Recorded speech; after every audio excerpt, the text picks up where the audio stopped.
You're listening to A Tiny Homestead, the podcast comprised entirely of conversations with homesteaders, cottage food producers, and crafters, and topics adjacent. I'm your host, Mary Lewis. Today's Homestead Holler is a shout-out to O'Connor Family Acres in Sueur, Minnesota. They offer duck eggs, goat milk, and soaps are coming soon.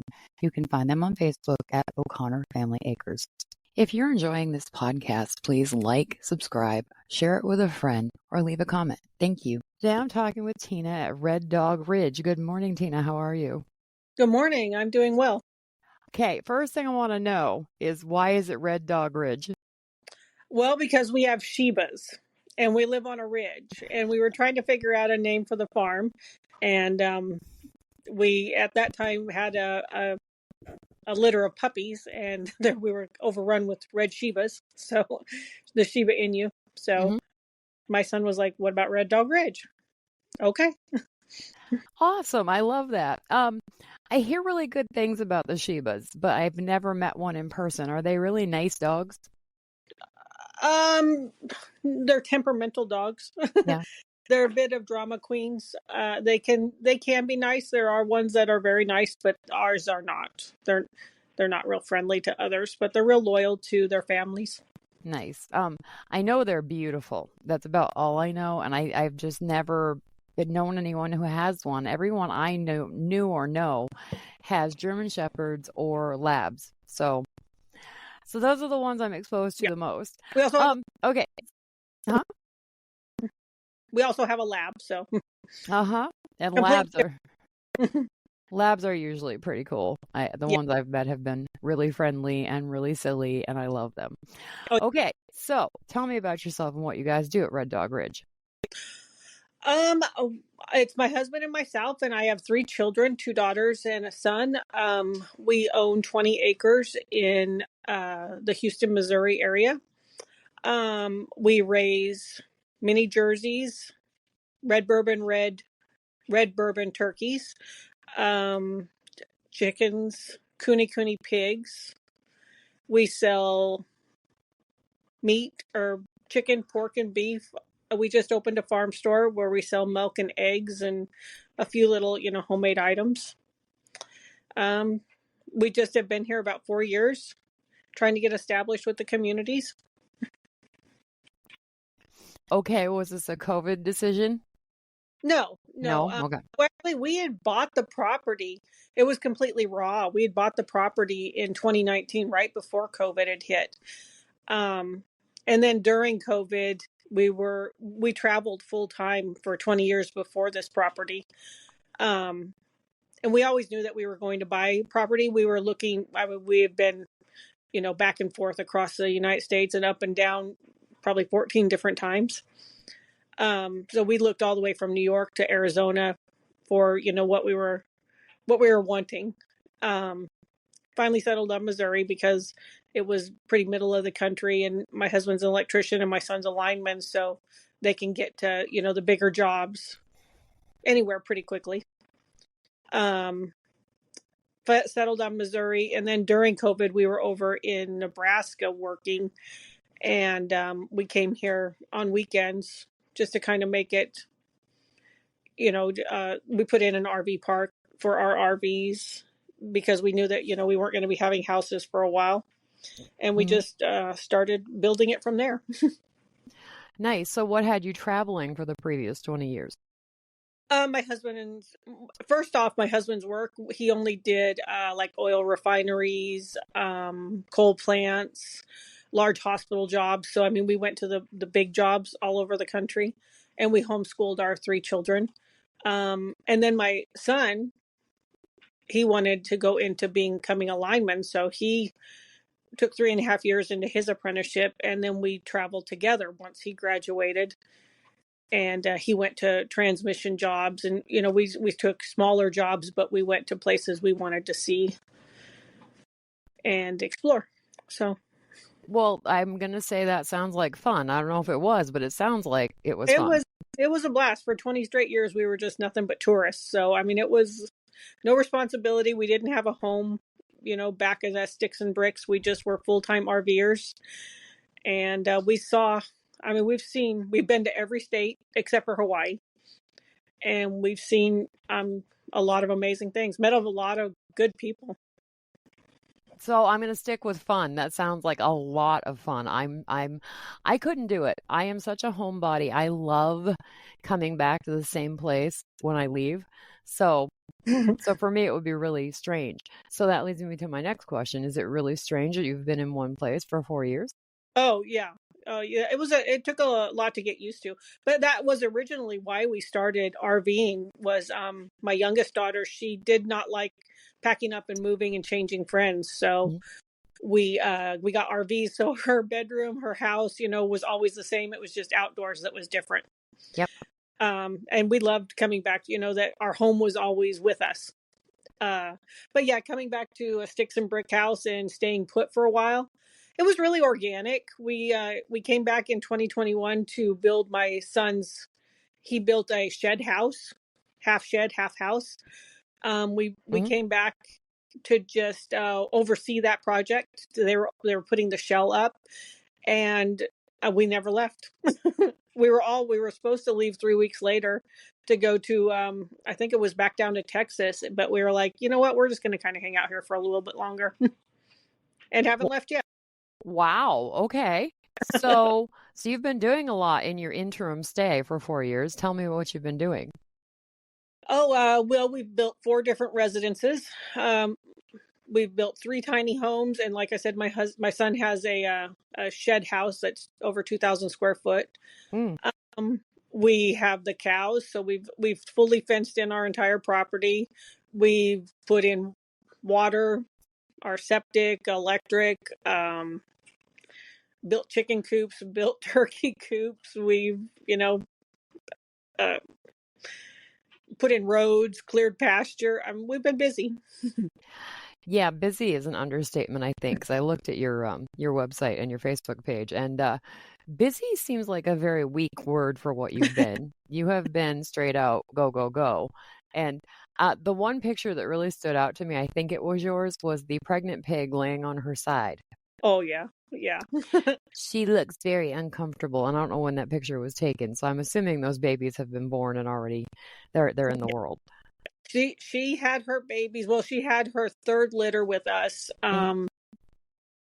3 days after Christmas, and so we have 18 piglets that are just a little over a month old. They're just the most adorable little things. But yeah, she was very, very. Pigs are only pregnant for 3 weeks or 3 months, 3 weeks, and 3 days. Uh, So it's a short gestation, but she was very uncomfortable at the end. yeah, my second baby when I was pregnant with him, he was a big baby, and Oh, by the time I was due with him, I was done with done. being pregnant. Hmm. And it was a good thing too, because when he was born, he was 9 pounds, 12 ounces. Oh my goodness. So I That, was I was very done the day he was born. wow.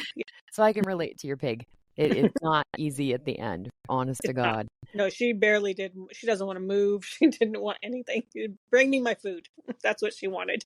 Uh-huh. Yep, exactly. And the other thing I want to say about pigs is piglets may be the most adorable baby animal ever known to man. I say the exact same thing. I love my cows. I will literally take a bullet for my cows. Mhm. But piglets are the most adorable babies. And the cooney piglets with their big ears and their short little snouts, adorable. Yeah, and then they just grow up to be pigs, and I don't have the same feelings about adult pigs that I do about baby pigs. Yeah. Yeah. The girl pigs they're like, man, you guys You are know, ugly. adult pigs are not Yeah. they're not nearly as cute as the babies. And I always They're not. joke I always joke that babies are cute so that we don't eat them, even human beings. And with the baby piglets, I know that that's an end that piglets can eat from their moms. So I don't think they're cute so that their moms won't eat them.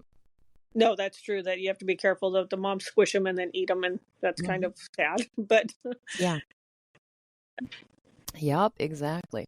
So I've asked this of a couple of people in the last year or so I've been doing the podcast, and I don't always necessarily get an answer, but I'm gonna ask it anyway. Can you tell me about an average day at the Ridge? well, everyone else here goes off to work. They still have regular 9 to 5 jobs. So it's just me. I keep it kind of flowing here. I check fences. I collect eggs. I mean, we have a lot of animals. 67 chickens, just those. So, someone's always got something going on. um, I milk cows. That's, every day, twice a day. Um, bake we offer baked goods in the store, so I bake the special of the day. Today it was garlic pull apart bread, so that was this morning. We eat pretty what we grow, so a lot of everything is homemade, which takes a lot of effort and time. um it's just, mundane chores. Uh-huh. Garlic pull apart bread sounds wonderful. We're having pizza and salad for dinner, and I was like, I don't think I have time to make garlic pull apart bread. But boy, if I did, we'd be having that too. It smelled so good this morning. I was like, you know what? I think I'm gonna whip up spaghetti for lunch. Uh-huh. Yeah, I'm a huge fan of garlic. Everybody who knows me knows that if they're like, we're gonna do Alfredo, I'm like, okay, put all the garlic in it. All the garlic, yes. Yeah, we keep trying to grow it, and I found out from somebody on the podcast that the reason it's not doing well is because our dirt is too dense. We need more peat or sand in our lovely loam. Yeah, And we couldn't grow garlic either. I mean, for like 3 straight years, I never got a garlic crop, and then I had to put it in a raised bed. That's what we're going to be working on this spring. Because I would really like to grow our own garlic. I'd like to really grow a lot of our own things, looking at the way things are going with inflation right now. So yeah, yeah. We've got a really nice. We're lucky here. We've got a great guy down in Houston that goes to the farmers market every week, and he is just like a green thumb, and he grows everything. So, what I can't grow, because I'm a struggling at best gardener, I go and get it from him. are you a struggling gardener or are you a learning gardener? I'm on the struggle bus. Okay. It does not come easy for me. I'm learning, but I'm definitely struggling sometimes. So A little secret, even the most fantastic, successful farmers are on the struggle bus sometimes with growing things. So you're not alone, I promise you. I had a question when you were talking and I forgot it because that's what happens to me. I keep saying this. I'm listening to you guys when you talk and I'm like, I have a question and I hear what you were talking about and I lose the question. I should keep a notebook beside me, but I really don't. I'm bad at this. Okay. So the store that you guys have, did you build it and then stock it and then open it? Is that how that went?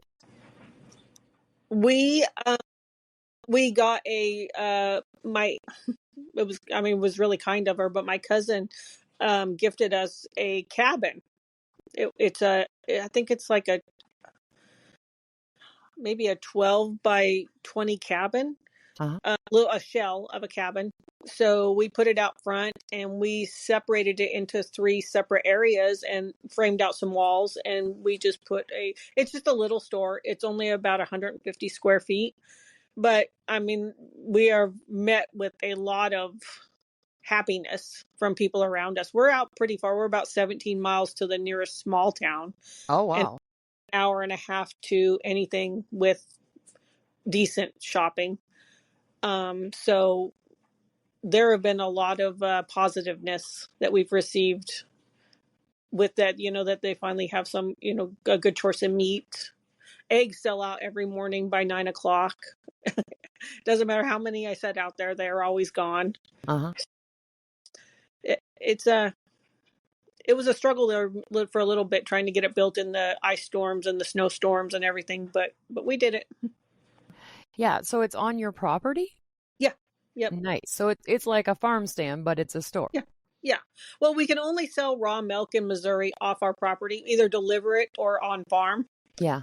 And I was going into the farmers markets for 2 straight years. I've been going to the farmers market in town and taking orders and then having people come out here to buy it. And I was like, it's just easier if it's stocked in the fridge, what we have every day, and people just come at their leisure to pick it up and on their way. I mean, people have become such introverts that the unmanned farm stand is really popular. So there's a cash box, or they can Venmo their payment, and they go and get what they want, and then they leave. Okay, now I have a question. In Minnesota, if a farmer wants to sell their raw milk, they are not really allowed to bottle it and just, sell the milk in the bottle. Mm-hmm. You have to bring your own container and they will fill it for you. Oh. That's different in Missouri? Yeah, it's different. We can sell it. We can sell raw milk. I sell it in glass jars, on farm only. So it can be bottled in whatever we have, and then they can pick it up. Okay, I think what I said is accurate about Minnesota. I may be wrong, but every time we've gone to get raw milk, which doesn't happen often, the last time we did it was 3 years ago, we brought our own mason jars so that the farmer could just pull the milk from the tank. But, so I would have to look into it again, but that's typically how it's done here. So does he pasteurize it, or he just puts it in a holding tank, a cooling tank? It's just a clean holding tank. Oh. And the last I checked, like 3 years ago, the farmer has to be really sure that his tanks are clean, that the little spigot that he draws the milk from the tank with is clean. It's a thing. Yeah. So there's some real regulations here in Minnesota about it. Yeah. Yeah, thankfully Missouri is pretty free on most things. That was one of the reasons why we chose Missouri. Not a lot of restrictions out here where we are at. Mm-hmm. Are you in the southern part of Missouri, or the northern part, or the mid part? It's more mid-southern. If you're right in between Springfield and St. Louis, and you go down south a little bit. Okay, so in an average winter, I mean, we haven't had an average winter in 3 years, but in a normal winter, what is the average low for you guys? We have, like I said, we've only been here all going on 4 years. And every year one year we hit an actual -13. This winter so far, we've had a -2. But we really only have maybe 2 or 3 weeks of real cold temperatures. So do you have a longer growing season? Is the frost date later? The frost date is still, which I think we're in zone 6. When is zone 6? Yeah, we're in zone 6. I think our frost date is February 15th. Wow. Okay.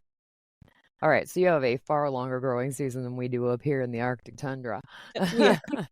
We can usually grow into, everybody says, until late October, but really I think until early December.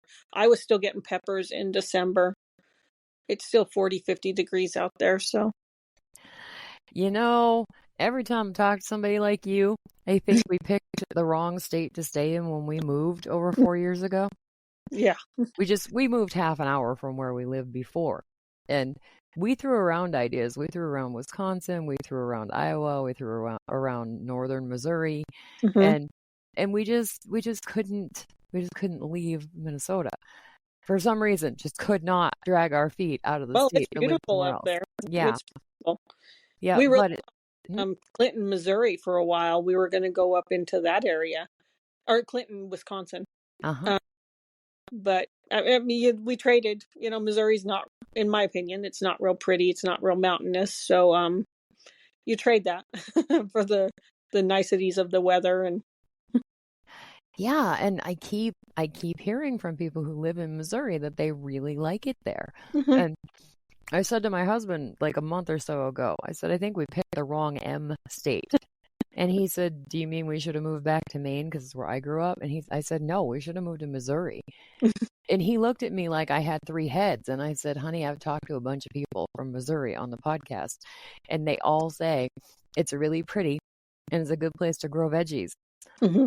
And he says, too late now. He said, I can't move again. I'm like, okay, that's fine. We don't have to move again. So when did you open the store officially? Officially in February 1st, but we were 2 weeks ago. We were kind of accepting people coming in, but officially it was open February 1st. Okay, and how did that go? Was it fun? Was it exciting? It was, yeah, it was a lot better turnout than what I thought. We were very steady. I mean, I guess people would say it was real busy, but we had about 22 people show up. So, I mean, it was a steady flow in and out, sold out of almost everything. Like I said, and we tried to meet people the first day to just, the people we hadn't met before. And we just got really a lot of positive feedback that people were wanting what this had to offer. Well, congratulations. I'm very excited for you. That's really good Thank you. to hear that people understand that what you're doing is important. Yeah, I think that, I mean, I really do think that there's a need. And I mean, I think across the country, if, we just shortened the supply line from our food to our actual tables, we'd be better off. Absolutely. Amen. Um, I can drive, I think it's a 20-minute drive to a place that sells chicken and beef and lamb and Oh, eggs.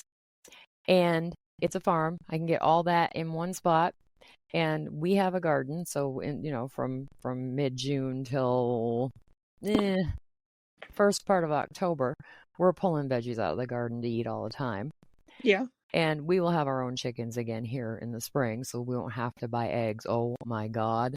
Tina, Oh, I hate buying eggs at the store. I I hate it. I know. We put why I didn't know a lot about chickens when we first started. Thankfully, it seems like God put the right people in my path that I needed. I talked to this old Amish woman that she runs a store just maybe 10 miles down from us. And she said the best advice she could have with chickens is add to your flock every spring. That Mhm. way in the winter, you don't buy eggs. She's like, it's a dagger to your heart to go and buy eggs when you have chickens sitting outside. Oh yeah, absolutely. And we made a poor life choice. We got rid of our chickens back in September, October, Oh, because we had like 10 or 12 chickens and they were getting old and lazy and they were only giving us a couple eggs a week. And my husband was like, I'm not feeding chickens that don't produce all winter. And I said, that's fine, call them.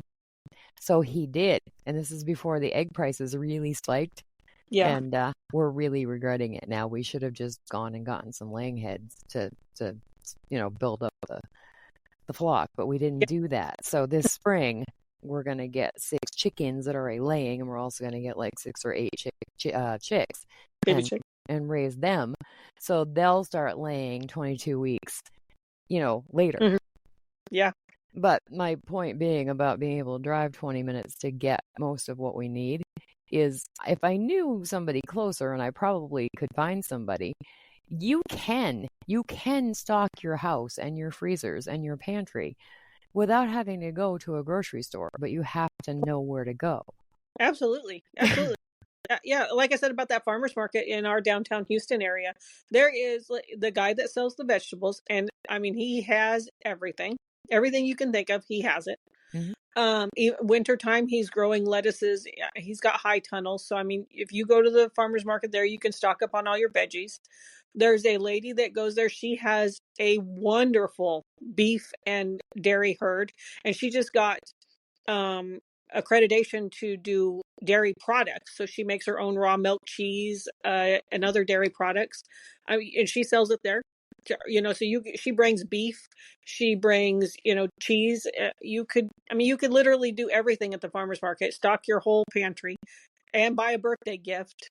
But people, they just seem reluctant to want to go there. How come? I'm not sure. I mean, we are so maybe indoctrinated that we have to go to Walmart. We have to go to the local grocery store that, that's where our food comes from. I don't know. I'm not real sure. They run ads. I think people are aware it's there, but I don't know. Huh. That actually surprises me because we have a very small farmers market in the town that we're a part of. And people come to that every Saturday morning. I mean, if Mhm. there's something else going on, like if the state fair is going on, the farmers market's going to be slow. Yeah. There's no question. But, on a normal weekend, there's a lot of people who go to the farmers market. and they spend money. It's crazy to me how much money they are willing to fork out. And it makes me really happy because we have a very robust, thriving bunch of people who are creative and who either raise animals or grow produce or make things. Mm-hmm. And they come and they sell their wares. And it's such a nice little community of people who are trying to help each other, you know? Yeah. It's that symbiotic relationship thing. Yeah. I mean, I never really kind of experienced, we didn't frequent farmers markets a lot while we were traveling. I wish we would have more. But yeah, it's beautiful that everybody there, and they're so helpful to each other. You know, any one of those people, if I needed assistance, they would come and help me. They might not know me very well, but they're just really amazing, nice, quality people that go there, you know, and just try and sell what they're creating or growing. Mm-hmm. I wish that more people would frequent it. Yeah, I'm blown away that they don't. It's in your town? Yeah, it's in the Houston, Missouri. That's the closest small town. It's about a half hour away from us. They do have a, you know, a good amount of people that go there, but really not the amount that should. Huh. Okay, I'm gonna have to chew on that and see if I come up with any ideas for you to get more people to come, because I love games like this. I love puzzles. Okay, so what's your plan? Are you going to keep doing what you're doing? Are you happy staying in one spot? Oh yeah, we are definitely happy. I mean, we've been looking at other properties, maybe growing. You know, when we bought this property, we did not realize how much we would like we always knew that we'd have animals for our own consumption, but I really enjoy the cows and I love the pigs. So we're thinking maybe a larger property, maybe one day, or, you know, I don't know. We're not sure. Expanding, probably bigger is the plan. Awesome. Awesome. I'm glad to hear that, because we need people like you to keep doing what you're doing, especially right now. And Yeah. even if the world wasn't as topsy-turvy as it is right now, we would still need people like you, because we need good, locally grown food to keep ourselves healthy. Yes. Yes, I agree with that. I agree 100% with that. I think if just more people would just grow a little bit, you know, maybe we could get rid of a lot of the problems that we have. Yeah, and honestly, I feel like people like you and people like my husband and I and all the people I've talked to on the podcast over the last year are very good at bringing people together, whether you do it on purpose or not. And we just need people to talk to each other and hear each other right now. Yes, yes. We sit there and say that all the time. That I mean, I don't have to agree with you. I Mhm. mean, where there's several people that surround us that are doing what we're doing. We don't have the exact same reason that we're doing it, but I don't care. You know, I'll work with you. You need help. I need help. You know, let's just make a community and let's back to more, you know, God's design of life. Uh-huh. Yes. Where people do things that they're good at, and they share and they Mm-hmm. barter their services and they learn from each other and they get along to a point. That would be really, really nice. Yeah. I don't have to be, you know, your best friend, but you know, we can get along. We can agree on certain things, you know. So find Absolutely. common. Absolutely, Tina. I agree. So I want to end this podcast, number one, by thanking you for your time, Tina. I really Thank appreciate you. it. And number two, people, listeners, whatever, if you would like to, you know, buy things like Tina is doing and selling, or the people at the farmers market are putting out, all you really have to do is ask around, ask the people that you know, because I know that somebody you know knows somebody who either sells at the farmers market or makes things or grows produce or raises animals for meat. You just Mm-hmm. got to ask. Yeah, contact your chamber of commerce. They know where Mm-hmm. the farmer markets are. So, yes, Yep. go see what they have to offer. Yeah, I just realized that for the last year, I have been talking with people all over the United States, and two people, one person in Australia, one person in New Zealand, one person in Canada. And I have never actually said, hey, if you want to get into this, here's how. How dumb am I? So anyway, that's how you do it, guys. So, Yeah, if you want to support your local growers, you gotta find them. find them. Yes, find them. So, And they're usually at the farmer's market trying to build up their clientele. yep. Or they have the little roadside stand or the little Roadside farm stand. stand or the store, and they usually have a sign at the end of their driveway with an arrow that says, "Go that way if you want good stuff." Yeah, stop here. Stop here. Turn here, sweet corn. Yes, exactly. And stop, and patronize them. Yes, please. All right, Tina, thank you so much and good luck with your future endeavors. All right. Thank you very much. Have a great day. You too. Bye. Bye.